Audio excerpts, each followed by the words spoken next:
I am no longer going to refer to any of this kind of journalism or activism or political position, if you like, as what people say is, far left, hard left, progressive, wokeness. Meh. I'm just gonna call them haters from now on. They are haters. Hate preachers, if you like.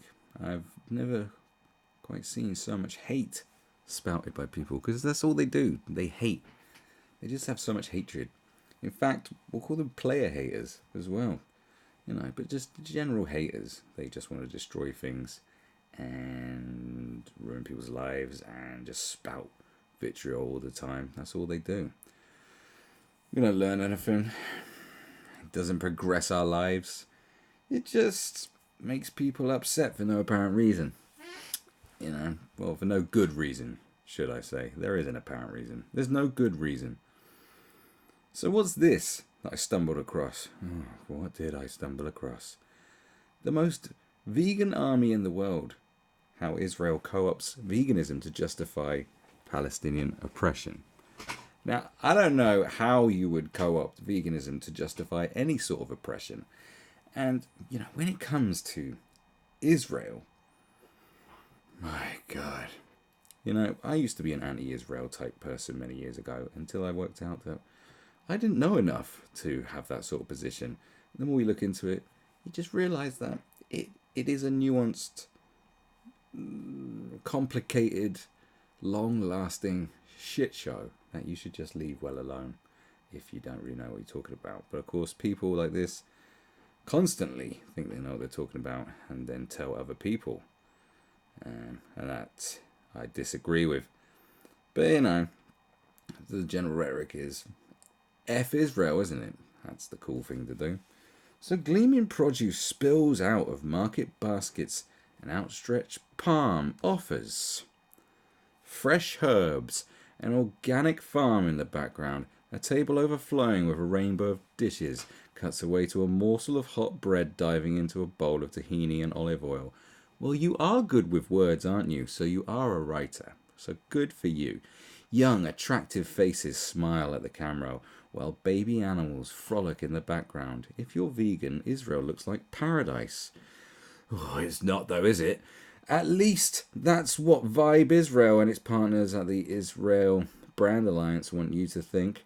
Their Vibe vegan tour for food bloggers is just one small element of Israel's government-sponsored vegan washing campaign. Vegan washing. Now that is a term I never thought I'd ever have to say. Which aims to replace reports of its vicious human rights abuses with the peace-loving compassion usually associated with veganism, and thereby repair its image on the global stage. Well, when you think of vegans these days, mainly just not people who have a diet choice, just virtue signaling angry lunatics is how I sort of view vegans, to be honest with you. And I'm just noticing I'm looking very kind of blue. All right. I like it though. I like this blue tinge that I have. It's good for me. Anyway, where were we? I've only skimmed this, so my initial reactions are genuine. Make no mistake, Israel is using veganism as a calculated facade to justify its military program of terror, gloss over its occupation of Palestine, and appropriate regional culture and traditions that predate Israel by hundreds, if not thousands, of years. What do you mean predates Israel? You need to speak to someone about the concept of Israel, what Israel is, and then Judea, and even the concept of Palestine isn't. Do you know what? You don't know what you're talking about. Okay, I'm not going to go into it because this will be so long. We're just making jokes here, but the actual term for Palestinians, what Palestine is, and Palestinian people, just no. Do some research that isn't, just one-sided to the way you want it to be. I don't know what I just said. Far from being a politically neutral lifestyle, true veganism is a radical anti-oppression philosophy. My God, get over yourself. You people that don't eat meat. And yet one of the most oppressive governments in the world is co-opting veganism for its own gains. Oppressive to who? Because when I think of oppressive governments, you know, it's a statement. You made it. Okay, that's all it is. Veganism is at its core political position, despite the fact that many people who identify as vegan see it as a set of consumer choices. My favourite definition of veganism is an ideological framework that seeks to abolish the commodity status of animals and that advocates for animal liberation. Regardless of one's individual motivations for adopting veganism, the choice is inextricable from a commitment to minimise harm to living beings. You would be forgiven for thinking then that all people who claim to be vegans are staunch supporters of human rights. After all, a person who's committed to animal liberation would also be committed to human liberation. Right? No. No. I never thought that, so no. Wrong. Put simply, vegan washing is the act of using veganism to create positive image associations or appear more compassionate than one actually is. Is it? I don't think anyone cares. A classic example is Ben & Jerry's line of non-dairy ice creams, which taste like dirt. I'm just adding that bit in. Which they used to brand the company as vegan-friendly without ever actually decreasing their contribution to animal exploitation. You know, you need to calm down with the whole exploitation angle, vegans, okay? The whole exploitation thing, you know. For people that love nature and wildlife, you seem to have totally missed the point of how it works, and that it is vicious and cruel by nature. You ever watch wildlife documentaries? It probably upsets you a bit too much to actually watch this, so probably not. But you know, you've got animals out there, adult animals that eat baby animals. You know, that's not something we do. We don't go around eating babies or killing babies. It's frowned upon. But all other species is like, yeah. Do that. So when does it end? Like, are you going to try and turn lions into vegans? Because that would be fair. And that would be the pinnacle of ending the suffering and, you know, the viciousness inflicted upon all beings, wouldn't it? You'd have to turn everyone vegan. Sharks. You know. Baboons. Do they eat meat? No, they're quite vicious, so you know, they need bloody good talking to, don't they? Anyway, vegan washing appeals to an ethos of non-violence, and so an especially useful strategy for actors who have vested interest in concealing ongoing acts of violence, such as, say, a colonial government. Well, of course, because being vegan means you're anti-colonialism. I didn't know it ran that deep. I just thought you were fussy eaters. It is no secret that the State of Israel is currently, and has for decades been, staging a brutal occupation of Palestine. That is a subjective thing, by the way. Engaging in a program of murder, displacement and destruction that has been well documented. But the other side has been well documented too, I'll have you know. So in an attempt, you know, we're not all out here trying to sell free Palestine t-shirts that these people are. Yes, they're selling free Palestine t-shirts. They're profiting off this. Think about it. The only democracy in the Middle East Israel has... the only democracy in the Middle East. Well, it is, you twat. Israel has used a number of tactics to appeal to... And Palestine has democracy too, you fucking nincompoop. Appeal to progressive values from greenwashing to pinkwashing. Oh my God, we've got greenwashing, we've got pinkwashing. Any other kind of washing going on out there? What sort of washing? It's just washing. Everything's washing now, according to this thing that wrote this. Israel's vegan washing, however, I'm getting annoyed at saying this vegan washing fucking thing. It's doing my nut. I hate it coming out of my mouth. I'm starting to hate myself. Look at all my books I read and stuff. Israel's vegan washing, I said it again, fuck. However, it's particularly insidious. This is because vegan washing, oh God, stop. I'm going to stop saying it. Promotes the idea that Israel, as a country claiming to have a vegan population, constituting up to 5% of its total population, is a necessarily less violent and more compassionate society than others due to its high proportion of vegans. Where are you getting this from? Did you get the fucking memo? Were you part of the loop of the memos that got sent around going, hey guys, let's turn vegan so people think we're super chill? Like, no. Israelis know they're pretty hardcore. I don't know. Lest I be accused of singling Israel out, Oh, yes, I know. Apart from the website just has Free Palestine all over it. You know. Allow me to also know that Israel is the only state that I have seen invest so heavily in promoting a vegan-friendly image on a global scale. Israelis proudly call Tel Aviv the vegan capital of the world. Well, maybe it is. What's your point? That they've embraced veganism, but you're saying it's for the wrong reasons. Israel's campaign to V-wash his image has elements which I will discuss in greater detail below. Oh, I can't wait. Can you wait? Don't worry, you won't have to wait long. There is none more outrageous, however, than its attempts to portray the Israeli military, called the Israel Defense Forces, or the IDF, as a compassionate institution. Ahmad Safi, the executive director of the Palestinian Animal League, perhaps best encapsulates the IDF's breathtaking hypocrisy around veganism in his piece on the IDF's vegan warriors, a vegan Palestinian perspective. Well, who, you know, I mean, I wouldn't expect a very one-sided, you know, opinion from that person. In describing a BBC special on the vegan warriors of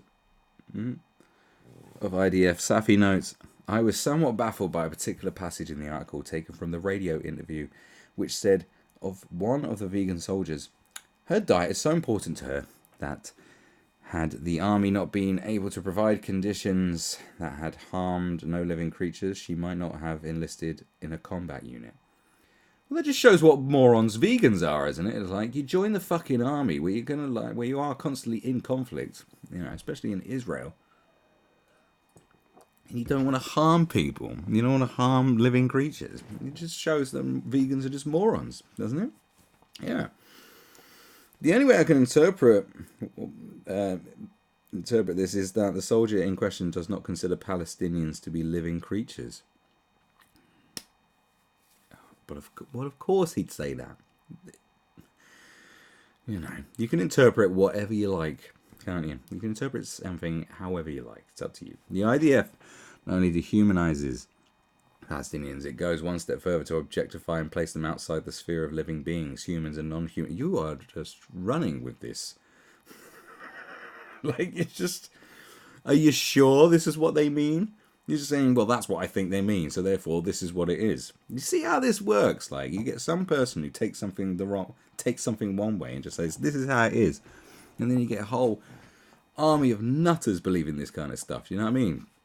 Jesus, well, I don't want to read any more of that. Anyway, Safi presses further, getting to the heart of the problem with an army describing itself as a compassionate, moral, or in the IDF's case, the most vegan army in the world. Not only does the Israeli army hurt and kill Palestinians in highly specific and targeted ways, I think it's people firing rockets at their people is why they, you know, target people. I don't think they, you know, that's what I heard. The idea of a vegan army is itself absurd. I know, because you're not getting enough nutrients to function as a decent soldier. So it is ridiculous. And belies a fundamental misunderstanding or willful mischaracterization of what veganism means. Because veganism means so much. It's so virtuous and wonderful. You are superior human beings. I've never known a movement to have so much built-in narcissism. It's fucking terrifying how narcissistic like vegans are. Like how important they think they are. Like, and what they're doing is, you know. Recall the definition of veganism from the beginning of the blog and bear it in mind. I can't remember the beginning of your silly blog. Write it again. And you read Safi's words. If veganism truly is about not harming another living thing to the best of our ability, and we can accept that people are animals, it is logical that a vegan soldier engaged in armed combat against the civilian population is not just nonsensical, it is simply not veganism. Alright, what about a fucking vegan Palestinian? What do you judge them as, you know what I mean? Israel's government and military either do not understand the philosophy behind veganism or they have internalized their vegan washing to, I said the word again, bollocks, so much that they cannot recognize the perversion behind the claim. This is not that deep. Can I just say, this isn't that deep. I don't think it's that deep. But no, this is clown world. Because their roots aren't made of leather, somehow they are not... Their boots aren't made of leather, sorry. Somehow they are not causing harm when they kick someone in the face with them. Or do they... Is that one of their tactics? Is kicking people in the face? Not very effective, is it? The blame does not lie solely with the IDF. Well, thank God for that. Leading organisations in the vegan movement outside Israel have also taken the bait. Peter made the frightening recommendation that military forces in other countries try to be more like the IDF. And the prominent vegan website Veg News recently published an article praising a member of the Knesset, don't know what that is, for requesting her leather seat in the legislature to be replaced with vegan material due to leather's symbolization of unnecessary suffering. The piece also notes Israeli Prime Minister and war criminal, and that's not even in fucking just war criminal. I think you could label many people war criminals if you wanted. Benjamin Netanyahu's proclamation that animal rights is an issue that has gradually become closer to my heart. You know, because people are pieces of shit and animals are cute, isn't it? That's why. If only Israeli politicians cared so much about the needless suffering of their Palestinian neighbours. If only the Palestinian neighbours also cared about all the rockets that they fire into Israel and the fact that they did not want to unify with the Israeli people. They wanted rivers of blood instead. They refused to make an agreement. Go look it up in a history book, and then you'll work out why this is all such a bloody mess. As making occupation cool. Well, you know, occupying lands, it's got a bad image. You need to make it cool, don't you? As veganism has become more and more mainstream, isn't that terrible that it is? General perception of the vegan lifestyle has shifted dramatically away from the crunchy stereotypes that used to dominate veganism in the popular imagination. Now veganism is cool. No, it's not. Everyone from Ariana Grande to Zac Efron is doing it, and social media influencers with vast followings make going vegan look just as shiny and chic as any other Instagram trend. Do you know what I mean? When it starts growing in popularity, this is what they wanted everyone to be vegans, but when it starts happening, they just have a problem with people doing it. No, you're not doing it the way you should be. YouTube in particular is a favourite platform for vegan influencers. Oh, they're attacking YouTube now. In fact, one of the most viewed vloggers when I first went vegan in 2016 was an Israeli woman who filmed What I Eat in a Day videos featuring Tel Aviv's many vegan restaurants. Tel Aviv sounds terrible, doesn't it? There's that many vegan restaurants. I am not going. Not one to be behind the times. Israelis' vegan washing campaign has focused heavily on attracting the millennial scrolling through these influencers' pages and sites. Non-profit organisation Vibe Israel invited prominent vegan bloggers and YouTubers on what amounted to be an all-expenses-paid vegan washing I've said it. Vacation to learn about Israeli's vegan culture. Vibe Israel's stated mission is to enhance Israel's global reputation, and the organisation even states prominently on their website's homepage that it is harnessing the power of social media and country branding strategies to convince the world that Israel is a hip and happening place. Or maybe it is. Birthright Israel, a government program that offers free trips to Israel for Jews around the world. God, I bet you hate that, don't you? Don't you, you anti-Semitic, Palestinian-kissing motherfucking weirdo. It was true. Well, at ages 18 to 26, while completely ignoring the fact that most Palestinians can't go home. Well, they are home, aren't they? They're in Palestine. Now has a vegan option for teens and 20-somethings who want cruelty-free experience in occupied territory. Oh, the irony is probably what you're going to say. Watching the video of the Vibe Vegan Tour, there is no way that you would have any idea that brutal human rights violations are happening just kilometres away from the joyful shots of cooking classes and fresh produce, which is, of course, the point. Some of the social media influencers who went on the trip received criticism in their comments section for their promotion of Israel's vegan brand, but it wasn't enough to prompt any of them to attempt to exit the Brand Israel bubble. The Palestinian Animal League even made overtures to at least one of the ill-informed YouTube, because they were ill-informed, weren't they? Informed YouTubers inviting the Buddhist chef to make a visit to the Palestinian territories while on the trip, but he declined due to the tight schedule. Even that he was a guest of Israel, he likely would have not been permitted to cross the checkpoint into Palestine anyways. I've given up. Cultural appropriation and Islamophobia. I mean, this is going hard. The final piece of Israel's vegan wash campaign relies on the appropriation of Palestinian cuisine and simultaneous erasure of plant-based tradition in Palestinian culinary history. Both the Israeli government and Israeli vegans themselves frequently lay claim to Palestinian foods that have been around for hundreds of years and repackage them as Israeli cuisine, regardless of the fact that the country of Israel has only existed since 1948. Shut up! Oh my god, shut up! Palestine hasn't existed for that. It was called fucking Judea, you nincompoop. At one point.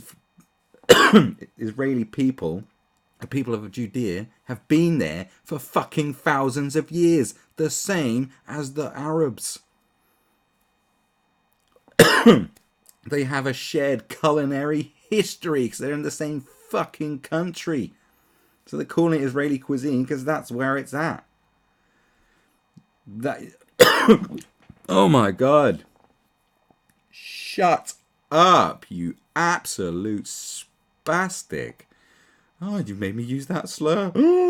But god, I mean, that's what we would have called you back in the day. I don't know what to call you now. Tit rat hater.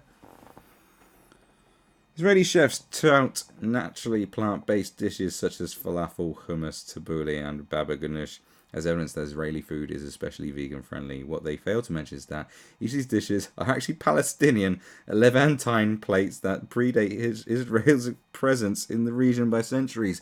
This is the most anti-Semitic shit I've seen. You are denying the right of the people, of the Israeli people who have lived in that land for fucking thousands of years. You're a fucking nut job, bruv, sister. I don't even read your name. You're a nutter. You're a nutter. That is like, it's appropriating food. You've got a problem with food appropriation. As if you haven't said enough. You had to like just go all out. Let's do everything. All of it. All of it's a problem. Everything's a fucking problem. Everything's a problem. Did you realise, like, just spouting off this anti-Semitic, Hitler-infused bullshit? How can you... Alright, I'm going in. How can you justify, how can you take yourself seriously as being on the part of this side that consistently labels people Nazis and fascists and yet supports the rhetoric of Nazis? You do the Nazis' work that was done fucking years ago. And they, the Nazis themselves, perpetuated rotten, horrible propaganda created by Russian secret police. And before then, Arabs probably, wherever it all started. The rampant persecution of people for thousands of years. You think you're progressive? You're fucking backward in your brain. You're backward. You are perpetuating a vile hatred that has been going on for thousands of years. You're a fucking caveman. There's nothing superior about you. You're a disgrace. Whatever colour you are, you're a disgrace. Just reminded me when someone said to my friend, like, "You're a disgrace to the white race." I was like, what? I don't get why. I don't even care if you're a Jew yourself. It's disgusting. Like, just literally, do you not know where all this shit comes from? Mind blowing. Restaurants. Anyway, let's light. Sorry, I'll lighten up now.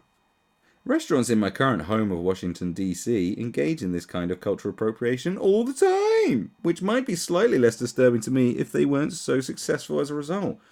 Well, so what? You can cook someone's food better than them. Who cares? When fellow district residents find out that I'm vegan, Israeli-owned restaurants Shuk and Little Sesame are two of the top 5 restaurants people tend to ask if I visited. Well, I bet you haven't, and if you did, you probably took a shit on the table and fucking threw up one of these. Is that what you did? Because that's what you should be doing.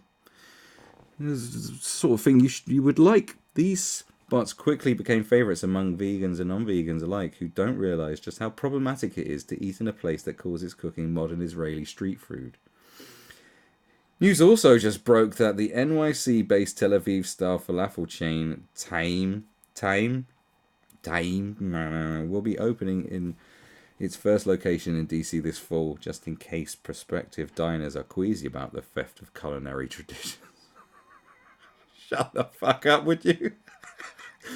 A page dubbed History Lesson on Time's website reminds us, remember, we're talking about food, not religion or politics. The problem, though, is that we can't simply separate food from politics. Now food's political. Welcome. Food's political now. It's not just Chick-fil-A. It's all of it. All food's fucking political. They've finally done it. They politicised everything. Now they've politicised food. Congratulations. You're an idiot. These restaurants have profited off their appropriation of Palestinian dishes to become popular staples in the vegan scene here.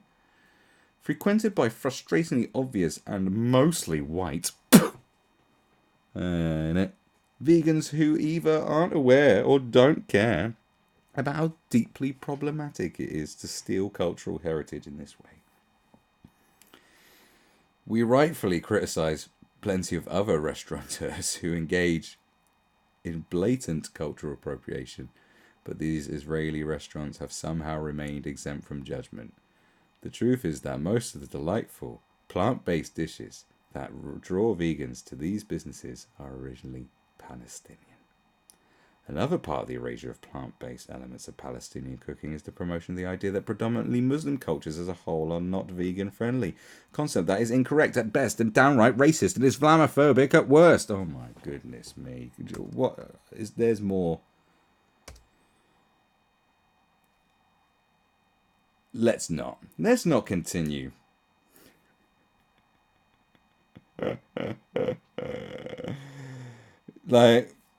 Let's not. Intersectional veganism? Anyone? We do not get to pretend that our choices whether to take a sponsored trip to Israel or to patronise a certain restaurant are free of consequences. To be clear, as a vegan, I am happy to see people becoming more concerned about how we treat animals. I am also sure that there are many vegan Israelis who are committed to ending the occupation of Palestine. Alright. Which is why I deliberately focused on vegan washing as propagated by the Israeli government, corporations and public figures such as bloggers and business owners rather than private citizens of Israel. That said, I do not welcome promotion of veganism at any cost because a veganism that does not concern itself with intersectional questions of human oppression is both logically incoherent and of no interest to me. A critical note about the vegan community's complicity in Israel's vegan washing campaign is made of shut the helling fucking cunting fuck up, you twat. Sorry, I was trying to take... Sorry, it has really bothered me. I'm triggered. Sarah Doyle is a writer, blogger and health justice advocate currently based in Washington, D.C. Well, please stay there. Don't ever visit anywhere I am at, because you really do annoy me. Veganism is freedom, abundance and liberation for all. Or it can be, but only if there is justice for Palestine. How about justice for Israel too? How about justice for the Jews? You jumped up anti-Semitic spouting nonsense peddler. Please, my goodness, I've never known anyone to blow so much out of proportion.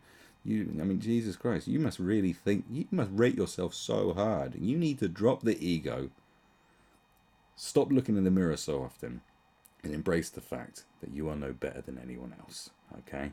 There's a little word of advice to you. It'll sort your brain